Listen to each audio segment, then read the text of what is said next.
right, good morning, ENG, for you. We're going to continue on here into Act 5, Scene 2. We are back at Elsinore, and here is our final scene. Hamlet tells Horatio what took place on board the ship and what is in store for Rosencrantz and Guildenstern. Osric, an affected courtier, comes to tell Hamlet that Claudius has proposed a duel between Hamlet and Laertes. Hamlet satirizes Osric's artificial manners, but agrees to the proposal. In private, Hamlet confesses to Horatio that he has a sense of foreboding. This is maybe some foreshadowing. And he actually does not listen. He's not going to listen to his intuition here, even though Horatio advises that he does. Despite Horatio's advice, however, he decides to go ahead with the duel, the fencing duel. Before the duel, Hamlet apologizes to Laertes. During the swordplay, the king drops poison into a cup intended for Hamlet, but instead, Gertrude drinks the poisoned wine as Claudius looks on. Laertes wounds Hamlet with the poisoned sword. Then, in a scuffle, the swords are mixed up, and Hamlet poisons Laertes with the same sword. So he ends up poisoning himself with the sword. The queen dies, and then Laertes dies. After telling Hamlet about all of the treachery. Hamlet finally kills Claudius. Finally. As the play ends, Hamlet urges Horatio to live on and tell his story to the world.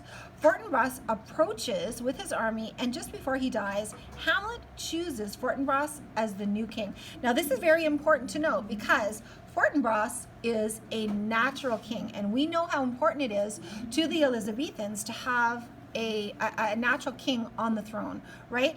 Reflecting their views on the chain of being. Following Fortinbras' instructions, Hamlet is carried off the stage like a soldier, and peace is restored in Denmark. And we know that for Shakespeare, this idea of having renewed hope at the end is all part of tragedy for him. All right, so Hamlet tells Horatio what took place on board the ship and what is in store.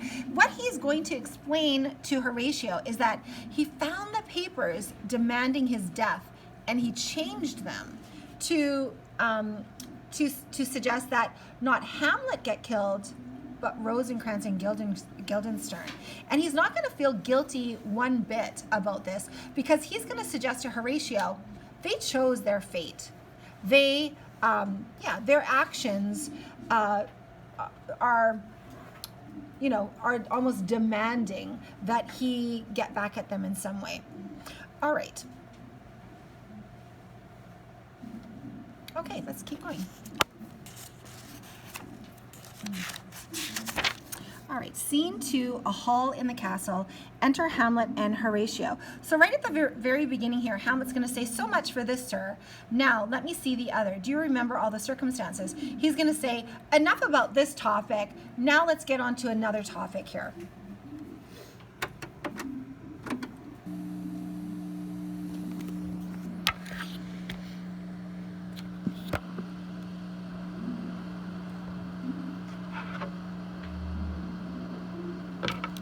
So much for this, sir.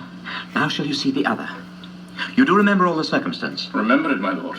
So in my heart there was a kind of fighting that would not let me sleep. Methought I lay worse than the mutins in the bilboes. Let's take a look at the annotations here. Mutins in the bilboes, rebellious sailors imprisoned in iron shackles. So he is saying that he's referring to his experience on the boat, and he's saying, during this situation, there was something in my heart. I had an intuition that would not let go of me. It was like a kind of fighting, right? We call that internal conflict, right? Fighting with yourself. And he's saying, it would not let me go. It was like I was one of these mutines in bilboes, a sailor in shackles. He says, and this intuition affected him so strongly that he got up in the middle of the night and had to go and do this thing because of this feeling. Rashly, and praise be rashness for it. Let us know our indiscretion sometimes serves us well when our deep plots do pall. And that should teach us there's a divinity that shapes our ends, rough hew them how we will. All right, so this is a reference to his new philosophy of life. The idea that it doesn't matter what we do, we're all going to end up in the grave. So just let it go and let fortune be in charge, basically. So fate is in charge here, and there is a divinity that shapes our end that is in charge here. Is most certain. Up from my cabin, my sea gown scarfed about me in the dark, groped I to find out them, had my desire, fingered their packet, and in fine withdrew to mine own room again, making so bold my fears forgetting manners, to unseal their grand commission. All right, so he's saying in the middle of the night, he got up in his bedclothes and he went into their cabin, Rosencrantz and Guildenstern's cabin, and he retrieved the commission, the letter from Claudius. Now, we know what's in that letter because Claudius shared it with us. It is an instruction to kill Hamlet. So he has found this very letter. Where I found, Horatio, O royal knavery, an exact command larded with many several sorts of reasons importing Denmark's health and England's too. With, such bugs and goblins in my life that on the supervise, no leisure bated, no not to stay the grinding of the axe, my head should be struck off. All right, so he's saying in this letter, there were all of these imagined dangers if I continue to live. So telling England that there is great danger if Hamlet lives. So immediately on reading this letter without hesitation, it suggested that I was to be executed and not even give time to have the executioner sharpen his axe. So right away, kill Hamlet. It's possible. Here's the commission, read it at more leisure. But wilt thou hear me how I did proceed? I beseech you. Being thus benetted round the villains, ere I could make a prologue to my brains. All right, so Horatio's like, is it really true? And Hamlet says, yeah, here's the letter. Read it at your leisure when you want. And then he says, I was caught in their evil net before I even knew what was happening. He's out to kill me. And Rosencrantz and Guildenstern are maybe in on it. They had begun the play. I sat me down, devised a new commission, wrote it fair. I once did hold it as our statists do, a baseness to write fair, and laboured much how to forget that learning. But sir, now it did me yeoman's service. Will thou know the effects of what I wrote? Okay, so he's saying, at one time I thought it was useless to learn how to write really neatly and properly. And he's saying, no, I wrote out this new pretend commission stating that Rosencrantz and Guildenstern were to be killed instead. And he's saying, I wrote it so neatly and with such rhetoric, just like a true politician. Aye, good my lord.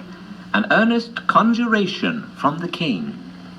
As England was his faithful tributary, as love between them as the palm should flourish, as peace should still her wheaten garland wear, and stand a comma tween their amities. Okay, so the letter went something like this. He's saying, I wrote that because we want to remain friends and we have this true, close, trusting bond, that we would want to continue this bond.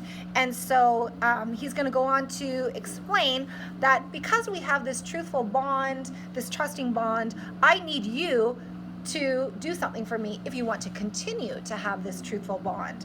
I need you to kill the bearers of this letter immediately. And many such like, as is of great charge, that on the view and know of these contents, without debatement further, more or less, he should the bearers put to sudden death, not shriving time allowed. All right, so not allowing Rosencrantz and Guildenstern time to even be sorry for their sins.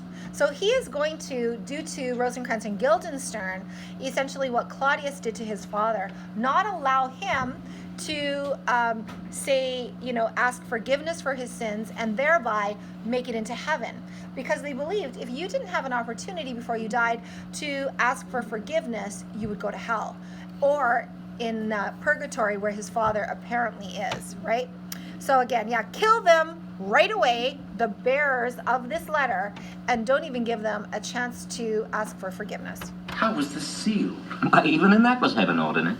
I had my father's signet in my purse, which was the model of that Danish seal. For All right, so he's saying, so Horatio's like, well, how did you seal it? Because at the time, there was no, you didn't lick the sticky on the envelope and close it.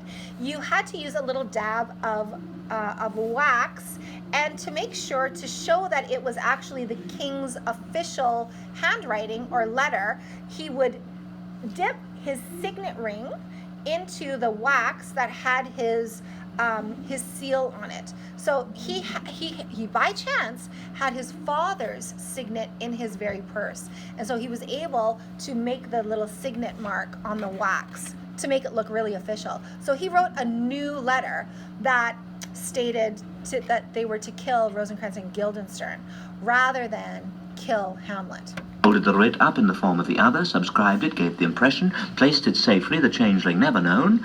Now the next day was our sea fight, and what to this was sequent thou knowest already. All right, so he's saying, then I put it all back in the envelope. Nobody knew any different. And then he says, what happened subsequent to that? What happened after that? You know what happened.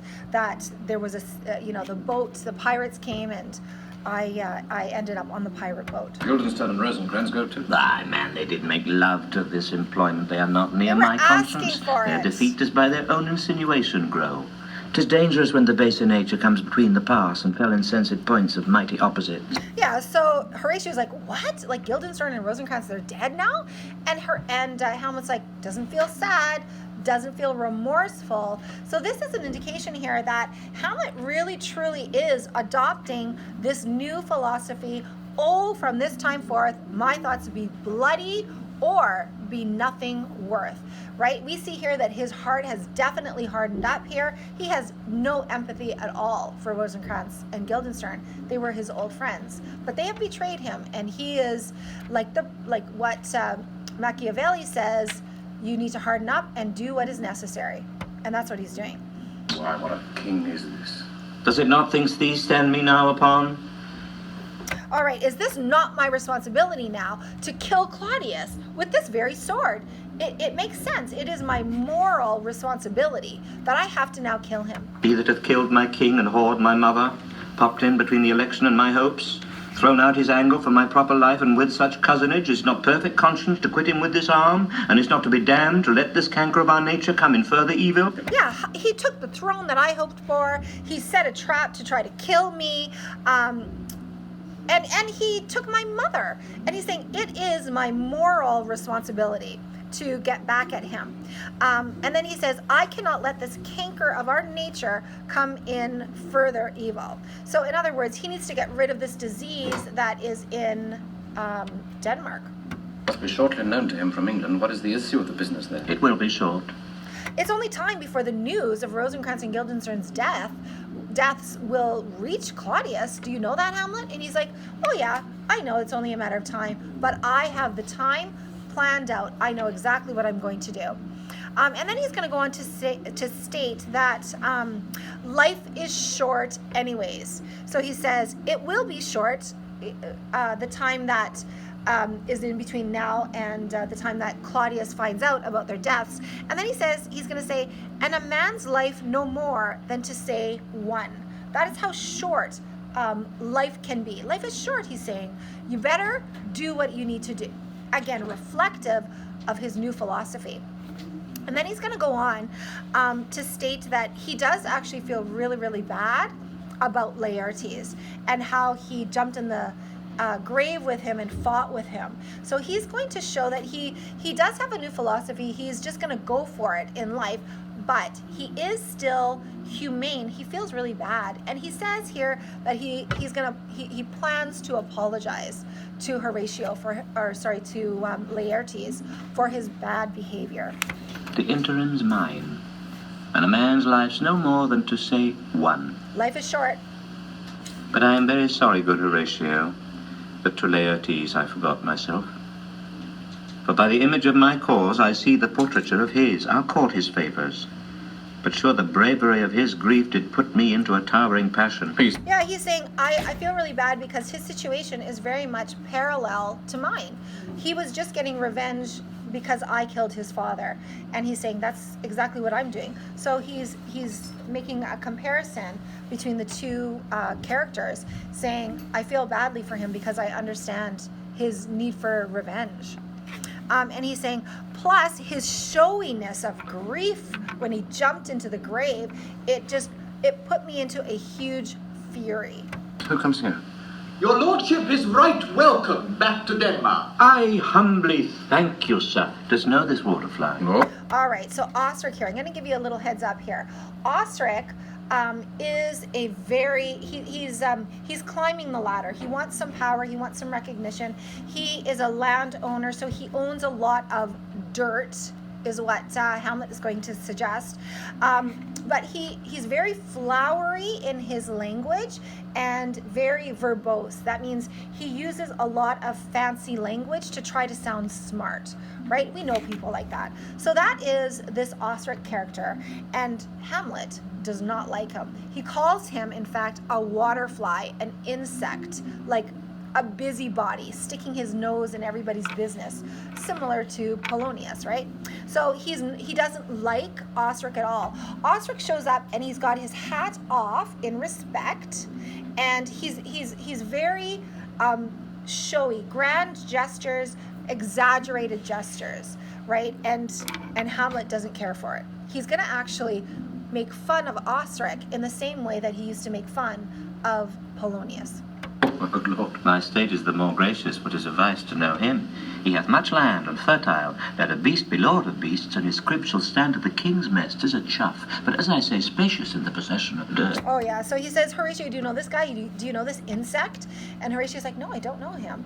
And Hamlet says, oh, you're lucky you don't know him. It's unpleasant. It's a vice to know him. And he says, you know, in Denmark now, you give any animal some money or some property, and they're welcome at the king's table.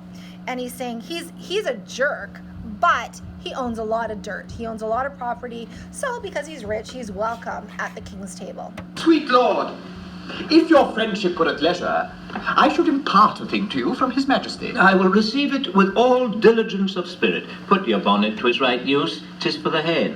So Hamlet here is saying, because Osric has taken off his hat in respect, and Hamlet says, put that thing back on your head. It is apparently in the film, you'll see that it's quite an ostentatious thing, this huge showy hat, because he's a braggart, this Osric guy. And so Hamlet's going to say, put that funny looking hat back on your head. Thank your lordship, it is very hot. No, believe me, it's very cold. The wind is northerly. It is indifferent cold, my lord, indeed. All right, so again, he's playing with Osric here. Osric says, oh, thank you. I'm going to put this hat back on my head because it's very hot and it'll keep the heat off my head. And then Hamlet says, no, actually, it's not hot. It's cold. It's cold from the northerly wind. And again, he's talking about how men's hearts are cold in Denmark, right? And then Osric is going to agree with him because he's just flattering Hamlet here, and Hamlet knows it, so he's just playing with him. So Osric is going to say, oh, actually it is kind of cold. He thinks it's very sultry and hot for my complexion. Exceedingly, my lord, it is very sultry, as 'twere. Cannot tell how. But, my lord, his majesty bade me signify to you that he has laid a great wager on your head. Sir, this is the matter. I beseech you, remember.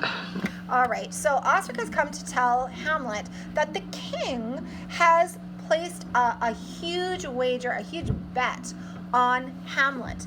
And Osric is going to go and explain what this bet entails. He's going to say that he has wagered this very, very fine horse as a betting wage, and he's put forth some really, really expensive and ornate swords for you to use in a dueling match, in a friendly fencing match with Laertes. And Osric is going to go on to say, oh, you know Laertes. He's such a wonderful gentleman, and he's the epitome of the Renaissance man, and he's going to overdo it.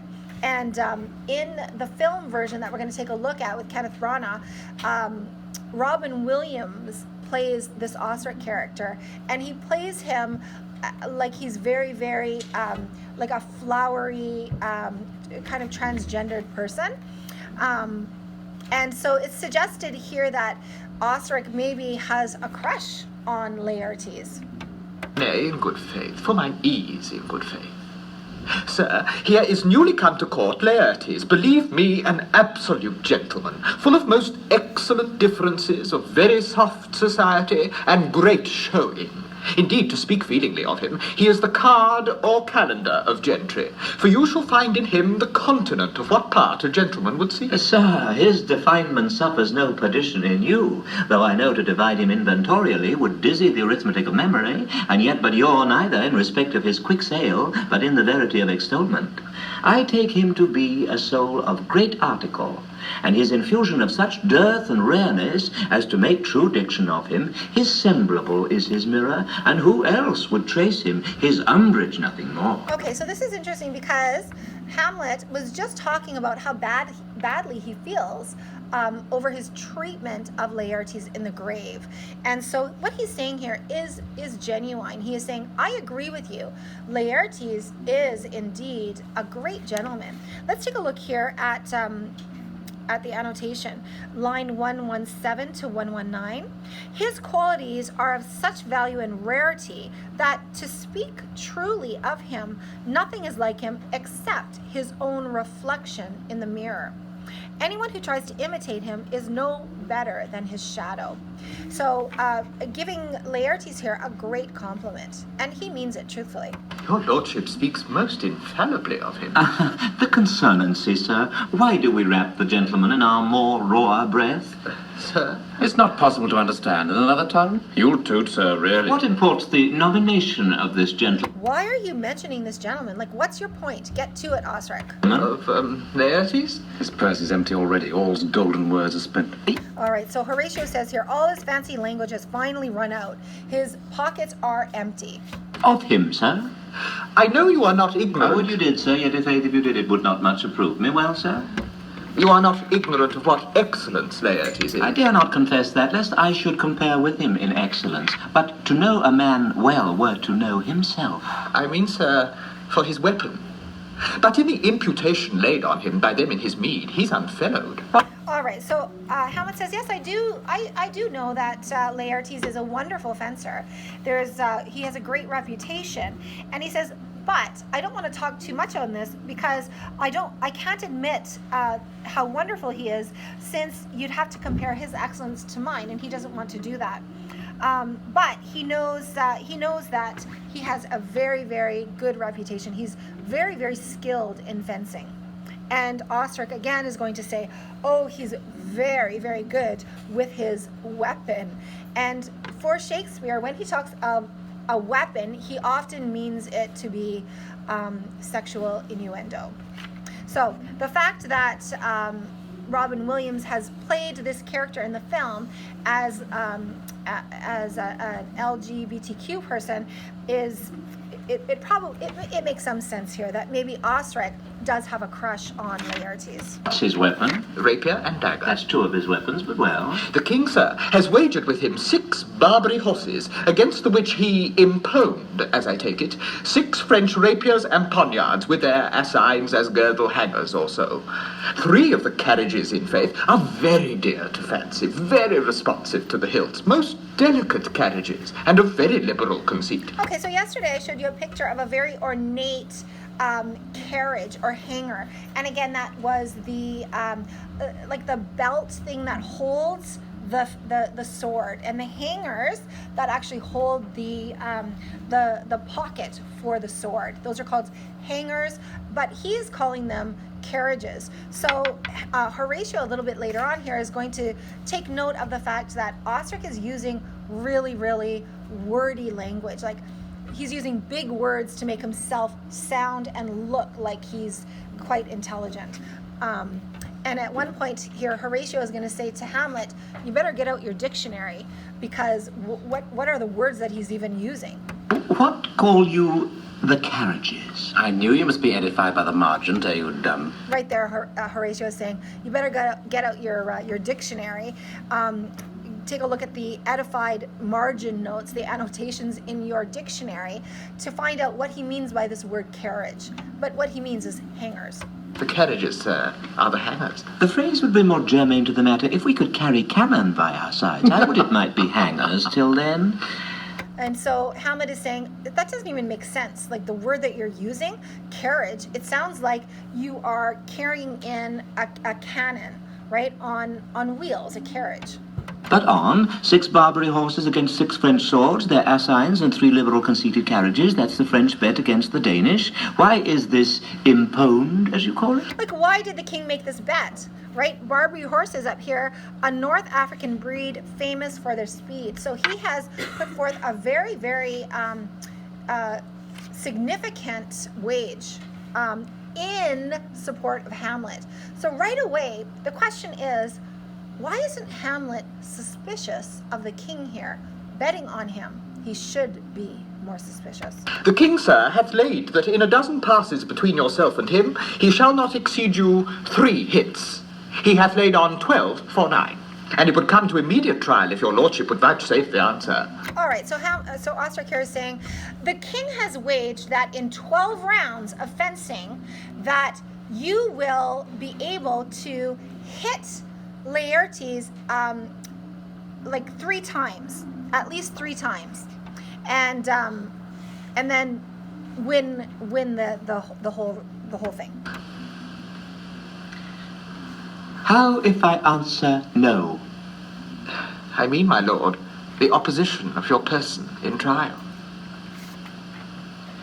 Sir, I will walk here in the hall. If it please his majesty, it is the breathing time of day with me. Let the foils be brought, the gentleman willing, and the king hold his purpose. I will win for him, if I can.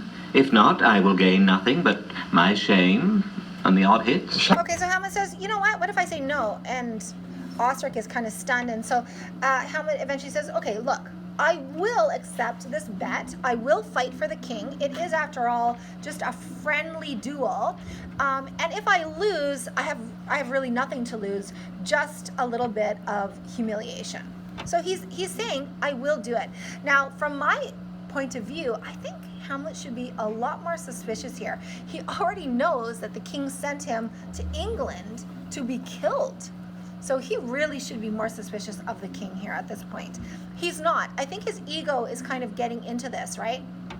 A little bit. I re-deliver you in so. To this effect, sir, after what flourish your nature will. I commend my duty to your lordship. So Ostrich says, can I relay this message to the king? And Hamlet says, just get to the point with the king. Like, you don't need to use such flowery language with him.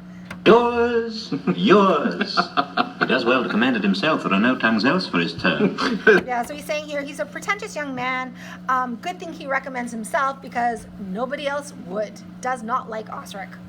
Lapwing runs away with a shell on his head. He did comply with his dug before he sucked it. Thus is he and many more of the same bevy that I know that drossy age dotes on. All right, so he's saying here that this Ostrich character is like a crazy bird that's only half hatched. He's not all there, in other words. And then he's going to go on here and say he's like so many successful people in these trashy times. He knows enough fancy phrases and trendy opinions to carry him along.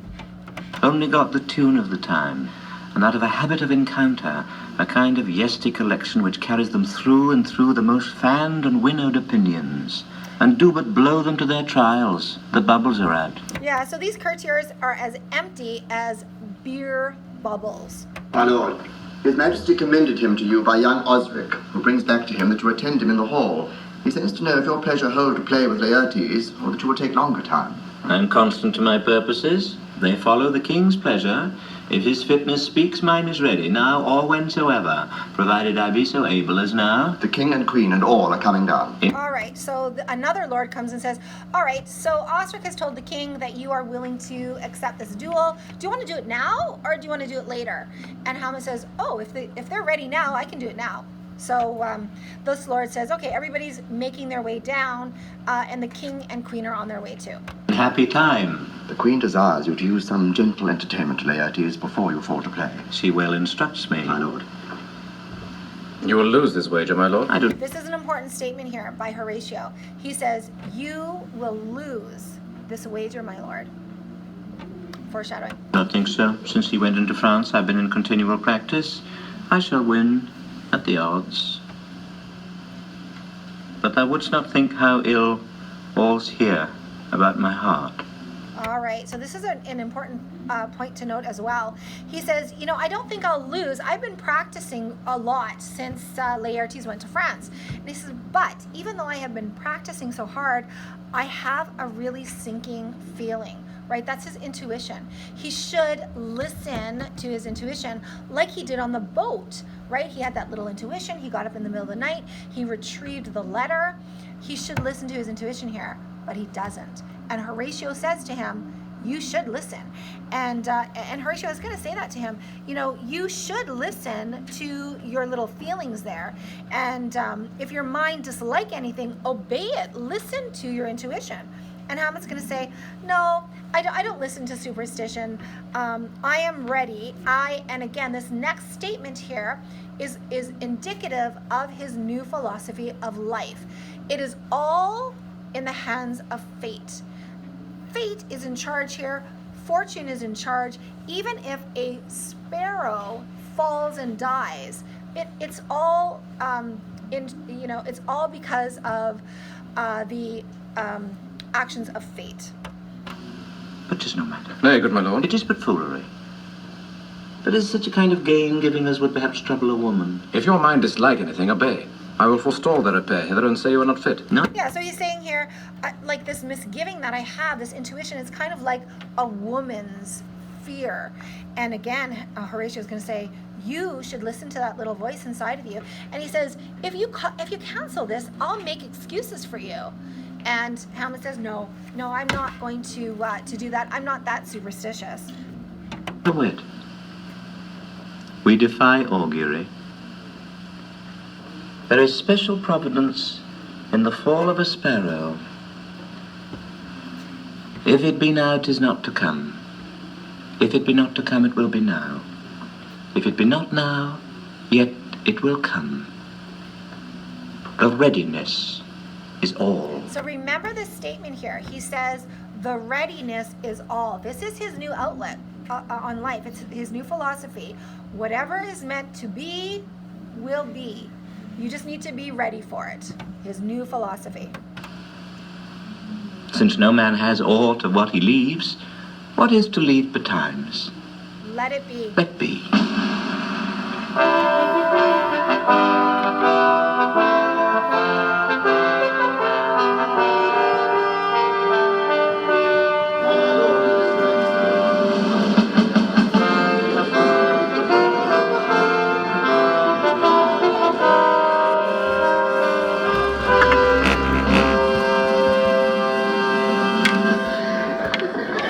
Come, Hamlet. Come and take this hand from me. Give me your pardon, sir. I've done you wrong, but pardoned, as you are a gentleman. This presence knows, and you must needs have heard, how I am punished with a sore distraction. What I have done that might your nature, honor, and exception roughly awake, I here proclaim was madness. All right, so he's saying here, he had mentioned before he wanted to apologize to Laertes, and here he's coming clean. And he says, I want to ask your forgiveness for my behavior. And he says, I'm sure you've heard that I have a mental illness that I'm struggling with right now. And if I offended you, I was not myself. It was my madness. It was my mental illness that offended you. It wasn't the true Hamlet. And he's saying, in truth, I respect you and I love you. And in response to this, Laertes is going to say, all right, I accept your apology and I believe that it's genuine, but for my honor, I still must go through with this duel. And I'm going to ask some experts how I should accept your apology as far as my honor goes. But he says, on a base level, I believe you and I accept your apology. Was Hamlet wrong, Laertes? Never, Hamlet. If Hamlet from himself be ta'en away, and when he's not himself does wrong, Laertes, then Hamlet does it not. Hamlet denies it. Who does it then? His madness. If it be so, Hamlet is of the faction that is wronged. His madness is poor Hamlet's enemy. Yeah, my illness is my enemy. My illness is to blame. I'm not myself lately. Sir, in this audience, let my disclaiming from a purposed evil free me so far in your most generous thoughts that I have shot mine arrow o'er the house and hurt my brother. All right, so he's saying here that if I hurt you, it was by accident. It was like somebody shooting an arrow and it going over the house and he can't see where it's going, and accidentally it hits his brother. So I'm sorry, I accidentally hurt you with my illness, but I'm not really to blame. It was my madness. I am satisfied in nature, whose motive in this case should stir me most to my revenge. But in my terms of honor, I stand aloof, and will no reconcilement till by some elder masters of known honor I have a voice and precedent of peace to keep my name on God. But till that time, I do receive your offered love like love, and will not wrong it. All right, so until then, until I get some really good advice from experts, I want you to know that I do accept your apology, but he must defend his honor officially, regardless of whether he forgives him or not. To embrace it freely. And will this brother's wager frankly play? All right, so Hamlet says, I am grateful for your love, for your acceptance of my apology here. And he's saying, give me the foils. Now this is interesting. Give us the foils here, because Laertes is very much a foil to Hamlet, right? But in some ways he parallels him as well. So here Hamlet is saying, let's get this show on the road. And then Hamlet says, I'll be your foil. And as I just suggested, in many ways they are foils to each other, but also parallel. They parallel each other. Now more than ever, now that Laertes has lost his father as well. Give us the foils. Come on. Come, one for me. I'll be your foil, Laertes. In mine ignorance, your skill shall like a star the darkest night stick fiery off indeed. All right, so he says here, in this friendly duel, your skill is going to shine like a bright star in the dark night, because I'm not as good as you are. And Hamlet, or Laertes is going to say, are you making fun of me? Are you? And Hamlet is going to say, no, I mean that genuinely. You are much better than I am. Yeah, I'm going to make you look sharp. Mark me, sir? No, by this hand. Give them the foils, young Osric. Cousin Hamlet, you know the wager. Very well, my lord. Your grace hath laid the odds to the weaker side. I do not fear it. I have seen you both. But since he is bettered, we have therefore lost. This is too heavy. Let me see another. All right, so the king has bet on Hamlet, the weaker fencer. So right away, he should be suspicious of this, right? And he's given Hamlet a handicap, which means he has to achieve more hits on Laertes than, 3 less hits on Laertes, because Laertes is a stronger fencer. This likes me well. These foils have all the length. Aye, my good lord. Set me the stoups of wine upon that table. If Hamlet give the first or second hit, or quit in answer of the third exchange, let all the battlements their ordnance fire. All right, so the king here says, put the wine here on this table. If Hamlet gets the first hit or the second hit, or overall, if he is able to meet his handicap of 3, then I am going to drink to his health and set off the cannons in honor of this. Again, this shows the king's arrogance, right? The whole military salute. The king shall drink to Hamlet's better breath, and in the cup a union shall he throw, richer than that which 4 successive kings in Denmark's crown have worn. All right, so he says, I'm going to throw in the cup that I'm going to drink out of a pearl, a union, and I will drink to you. And he says, in this cup, that pearl is finer than any pearl in the crown of the last 4 kings. And he's going to suggest that Hamlet drink from this cup during the match. Give me the cups. and let the kettle to the trumpet speak, the trumpet to the cannoneer without, the cannons to the heavens to earth. Now the king drinks to Hamlet.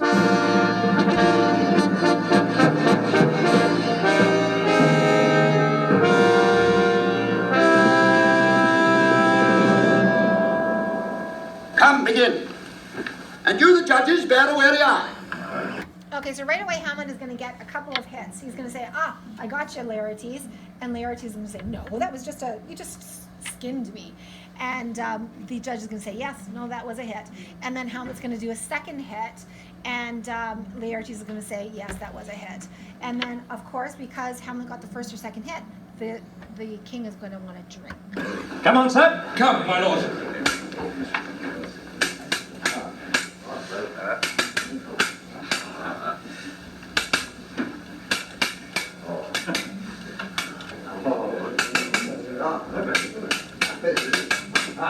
What? No judgment! A hit! A very palpable hit. Well, again. Stay. Give me drink. Hamlet, this pearl is thine. Here's to thy health.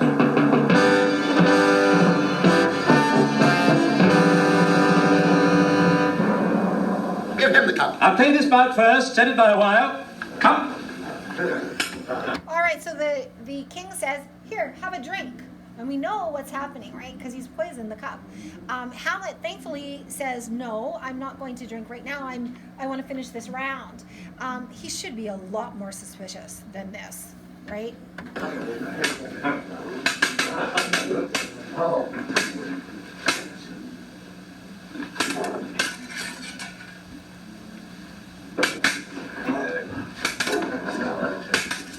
Another hit, what say you? A touch, I do confess. Our son shall win. He's fat and scant of breath. Here, Hamlet, take my napkin, rub thy brows. The queen carouses to thy fortune, Hamlet. Good, madam. Judge, you do not drink. I will, my lord, I pray you.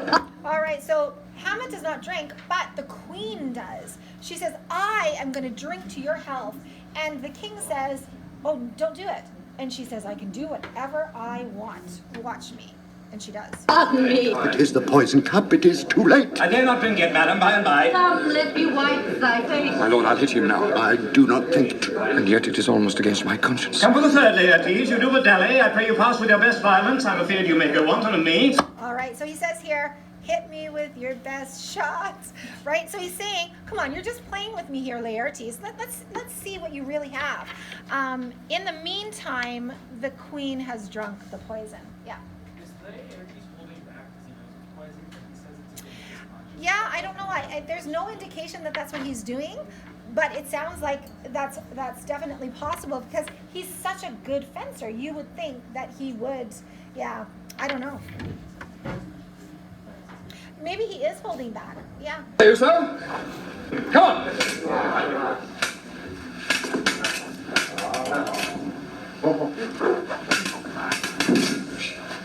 Nothing neither way. How do you know? Have them, they are incensed. Okay, so Laertes wounds Hamlet.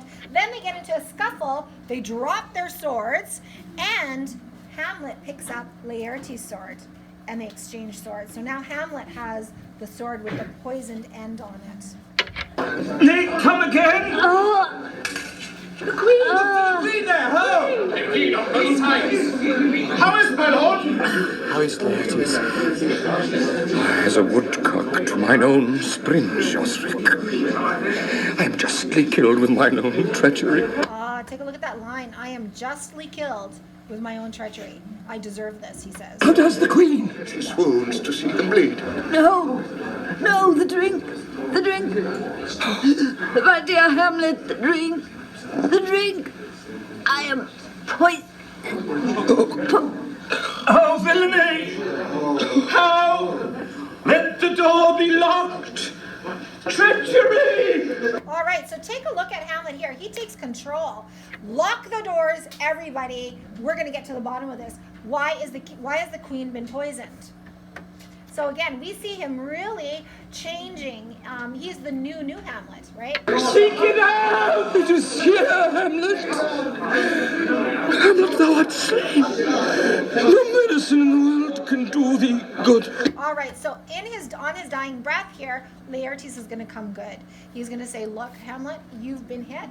It's a poisoned sword. I've hit you with it, and you've hit me with it. And Laertes is going to say, look, this is the truth. The king is to blame for all of it. It was his idea to poison the cup. He's going to say, it was my idea to, with the poisoned sword. My own treachery has got me. And he said, from this point on, let's agree to forgive each other. I did not mean to kill you. You didn't mean to kill me. And we're going to forgive each other for our sins.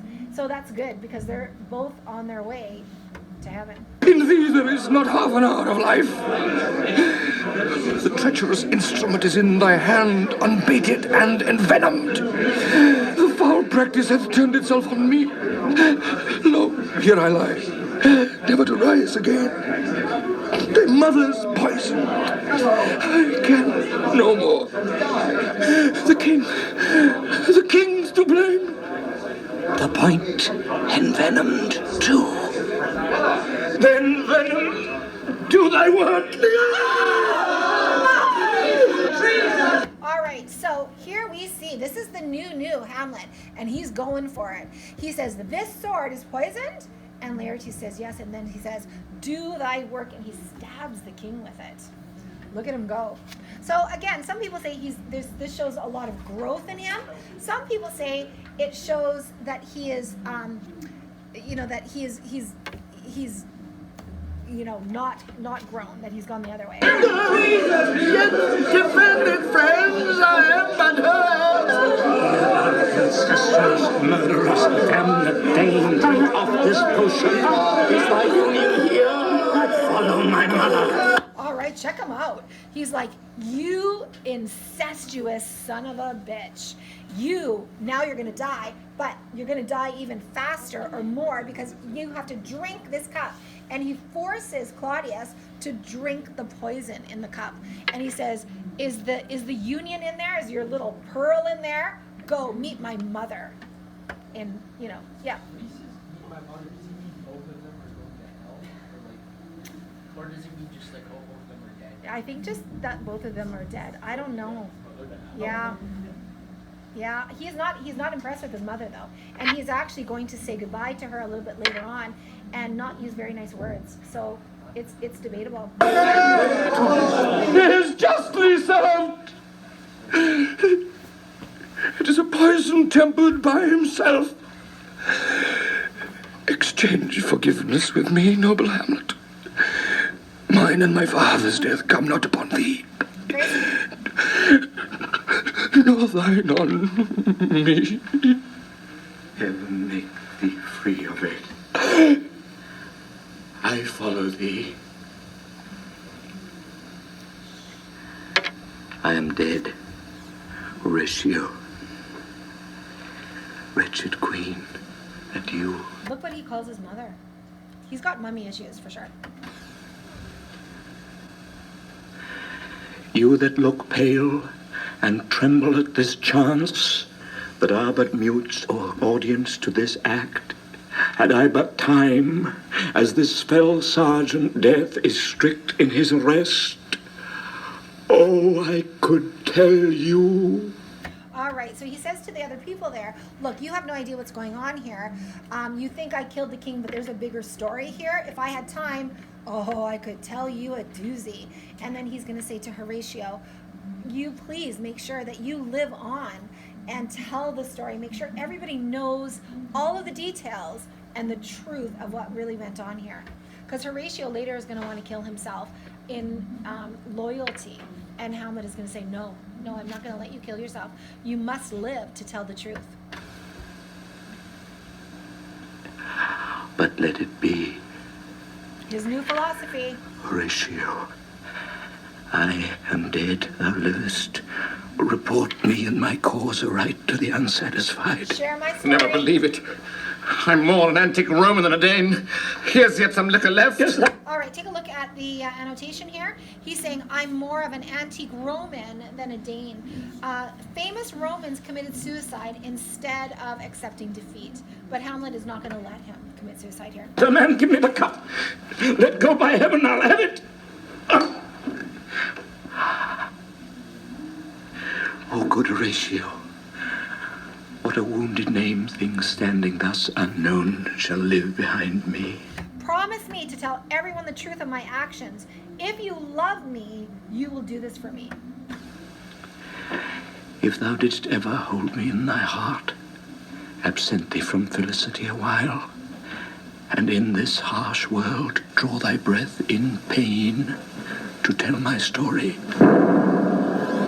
All right, at that very moment, Fortinbras and his army show up.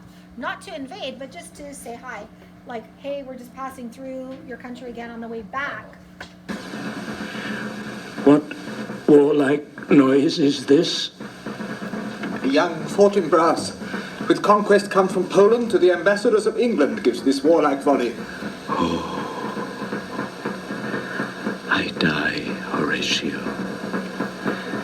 The potent poison quite o'ergrows my spirit. Yeah, the poison triumphs over me. So not only has Fortinbras shown up, but some English ambassadors have showed up too from England. And they are there to tell the king, Claudius, that his will has happened, that Rosencrantz and Guildenstern have been killed. But the English ambassador here is not going to be able to tell that to Claudius because Claudius is dead. I cannot live to hear the news from England, but I do prophesy the election lights on Fortinbras. He has my dying voice, so tell him with the occurrence more and less which have solicited. All right, so here Hamlet says, look, in my dying breath here, I am going to suggest that Fortinbras is going to win the election for the crown here in Denmark, and make sure that you tell Fortinbras that it is my dying wish that he does rule this country. And again, we know how important that is for the chain of being, to get a natural king on that throne. The rest is silence.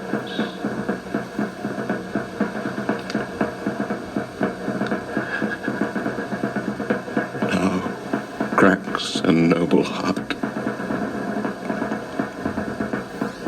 Good night, sweet prince.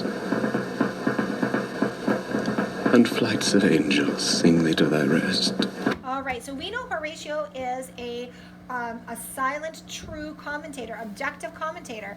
So the fact that he makes this comment here is the truth. Hamlet is and does have a noble heart. He is noble. He has been given an impossible task for someone with a conscience, right? Was the ghost really the devil in disguise, putting him in this situation?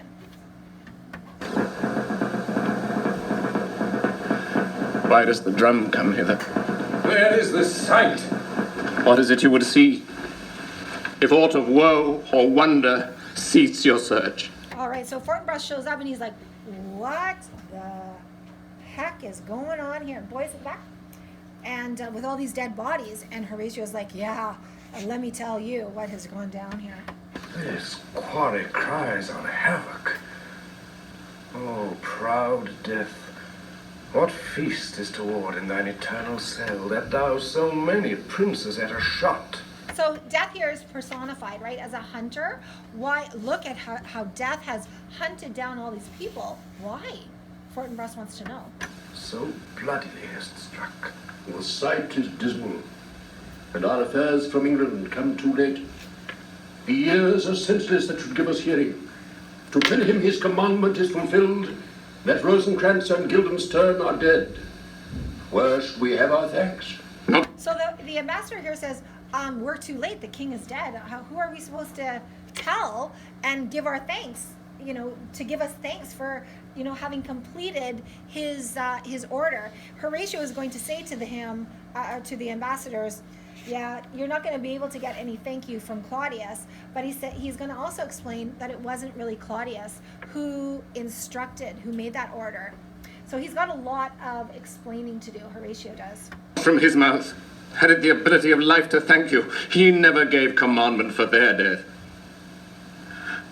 But since so jump upon this bloody question, you from the Polack wars, and you from England are here arrived. Give order that these bodies high on a stage be placed to the view. And let me speak to the yet unknowing world how these things came about. All right, so he's going to do what Hamlet has asked him to do. If you loved me, you will tell everybody my true story. And that is exactly what Horatio is going to do here. He says, you, Fortinbras, you've just come from the Polish War, and you ambassadors have come from England. There's much I need to tell you, and I'm going to. So he's going to go on here to say, let me speak to the yet unknowing world. You don't know what's happened, how these things came about, but you shall hear of carnal, bloody, and unnatural acts. So of course here he's talking about Claudius. Unnatural, carnal, like familial, bloody acts. So he's going to talk about Claudius's sins. Of accidental judgments, Ophelia's death, by mistake, people who have died by mistake, accidental. So we have Ophelia, we have Gertrude, right? Even Polonius. Casual slaughter, well, we could say that that was Polonius as well, even though it was kind of accidental. Of deaths put on by cunning and forced cause, Rosencrantz and Guildenstern, and even Hamlet, right? Cunning. And in this upshot, purposes mistook, fallen on the inventors. So even I'll tell you about how accidental deaths happened, like, you know, despite their original intent. So we're talking about here Laertes, purposes mistook, fallen on the inventors, right? And even Claudius. All this can I truly deliver. And Fortinbras is going to want to hear this. He says, yes, let's hurry up and know the truth. So shall you hear of carnal, bloody, and unnatural acts, of accidental judgments, casual slaughters, of deaths put on by cunning and forced cause, and in this upshot, purposes mistook, fallen on the inventors' heads. All this can I truly deliver. Let us haste to hear it, and call the noblest to the audience. All right, so Fortinbras here is going to say, look, there's nobody to rule this country, and I am going to claim it. He says, I have a right to claim this country because of the history between our fathers, right? So he's going to say, I embrace my fortune here, and I have some right to this country. And Horatio is going to say, oh yes, of that I shall have also cause to speak. He's going to say, he's talking about Hamlet has suggested that you do run this country. For me, with sorrow I embrace my fortune. I have some rights of memory in this kingdom, which now to claim, my vantage doth invite me. Of that I shall have also cause to speak, and from his mouth, whose voice will draw no more. I will tell you everything right now to ensure no misunderstanding. But let this same be presently performed, even while men's minds are wild, lest some mischance on plots and errors happen. All right, so justice is finally done here. We have a natural king who has claimed Denmark. So we have our little glimpse here of hope at the end. Fortinbras at the end is going to say here, let Hamlet be buried in a very formal, celebratory, high, respectful way as a soldier. Let 4 captains bear Hamlet like a soldier to the stage. For he was likely, had he been put on, to have proved most royally. And for his passage, the soldier's music and the rites of war speak loudly for him. Take up the bodies. Such a sight as this becomes the field, but here shows much amiss. Go. Bid the soldiers shoot.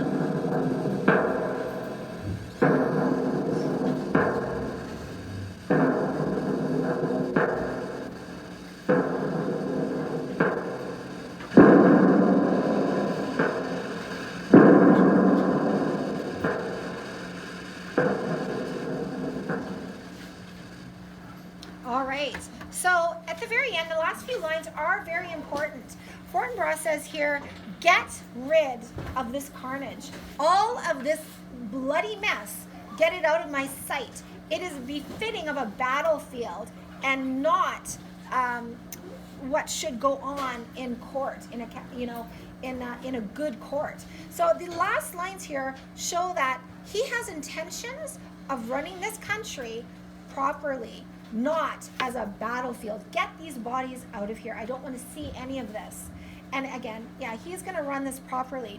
And then he says, go outside and tell the soldiers to fire their guns in honor of Hamlet. He was an honorable man, put in an impossible situation, right? As soon as the ghost asked him to get revenge, he was put into a very impossible situation. So we'll talk more on this tomorrow. I'll give you some time tomorrow to work in Paris to finish the questions, okay? There's only 4 of them.